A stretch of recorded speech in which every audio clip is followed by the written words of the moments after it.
The most disappointing movie of 2024. Hey there, I'm Shane Ramirez, filmmaker and actor. I have also written criticism for 10 years for online magazines like Sound on Sight and Pop Optic, and welcome to my channel. This is my first movie review of hopefully many, and I am excited to share my unconventional and sometimes uncompromising opinions. Now with these reviews, I don't want to bore you with plot details, but basically it follows Count Orlok, a ghoul who possesses and seduces Ellen, played by Lily Rose Depp, and whose husband, Thomas, played by Nicholas Hoult, is trying to free her from his grasp.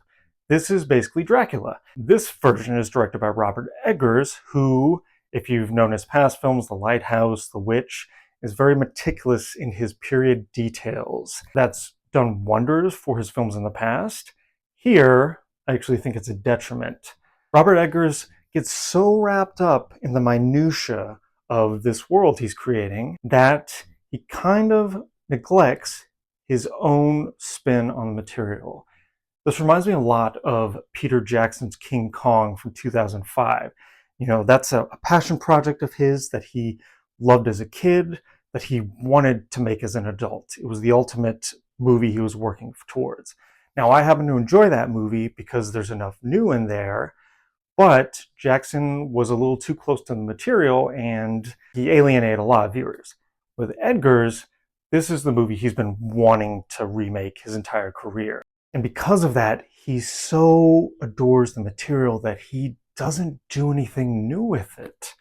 You would expect a kind of modern spin. And to be fair, there are new psychosexual elements. It's way more erotic than any other version.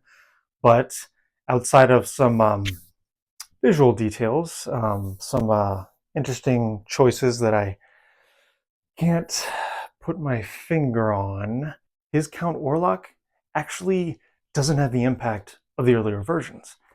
He's not scary like the silent film. He's not tragic like Werner Herzog's version. He's not even intense and suave like Francis Ford Coppola's Dracula. Eggers is almost too faithful to the source because it follows Dracula and the original Nosferatu beat by beat.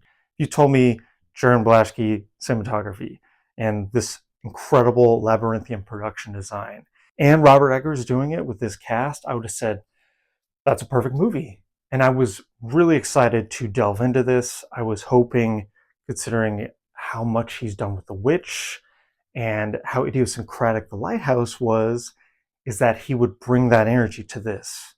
So how come halfway I was just aching for this to be over?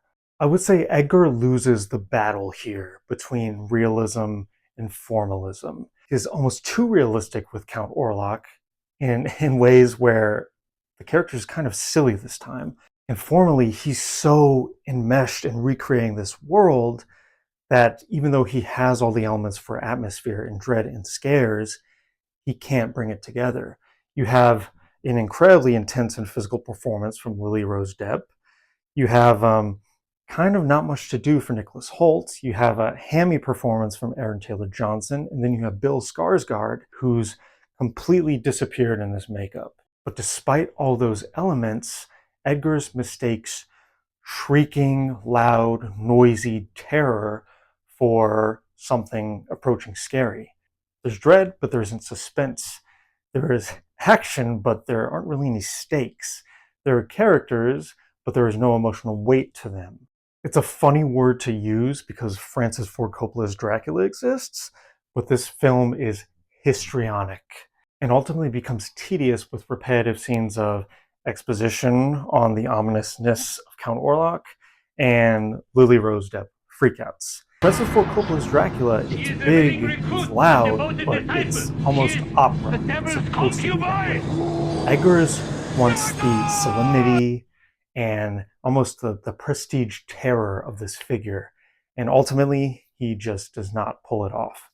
This is a film that cinephiles and the online film Twitter community have been salivating over and actually enjoying, but I feel like it's only a good film on paper, and that it's one of those films where the production value is so high and the filmmaker is so beloved that when you receive it, you just think, oh, it's good or it's great because it looks great and it should be great, but I cannot call it great.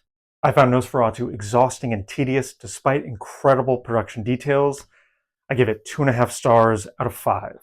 Also, in my reviews, I will be doing impressions sometimes because I'm a goofy bastard. So if you like this review, like and subscribe for more content.